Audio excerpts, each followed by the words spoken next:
Hey there, Alex Kidman with another unboxing and a bit of a first look at the Galaxy Z Flip3 5G, or if you're American, the Galaxy Z Flip3 5G.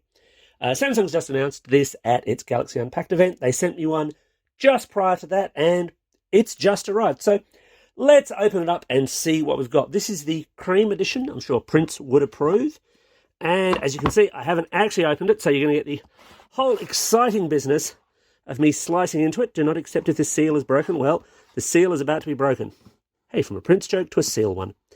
As with most of my unboxings, I'm not really scripting this, so whatever happens, happens. And, I mean, I think we can already see that, for example, there ain't going to be no charger in this box, because that's the way modern phones roll. And so, from the front, I mean, it looks like a Galaxy phone. I mean, it really does. There's not a whole lot to say about that.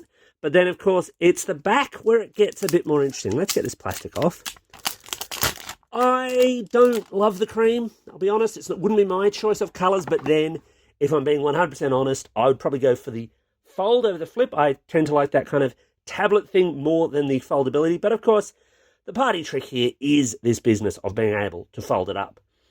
And, look, that feels nice and sturdy. I like some of the stuff that they've said they're doing with the improved robustness. So it's got water resistance, although weirdly not dust resistance. And it's got their armor aluminium, or aluminum again, if you're an American, on the back. So it should be able to take, a few more drops and bumps and so on.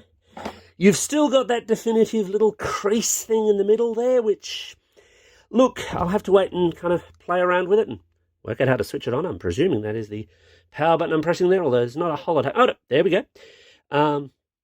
So that will start up, and that will start setting itself up, of course. But actually, that crease is not so bad. As I say, this is absolute kind of first impressions stuff. Now, one of the things actually I do like, and this sort of doesn't have anything to do with the physical aspect of it, is the fact that this is a cheaper foldable. That Samsung has actually made the Flip 3 a more affordable model. They're still kind of premium priced, but that gap between this and the Fold is a lot more pronounced now. And I approve of that. This gives this, to me, a lot more meaning to kind of exist. So I'm going to go off and do a little testing on this. I might throw some of that into the video as well. But if I don't, thanks for watching.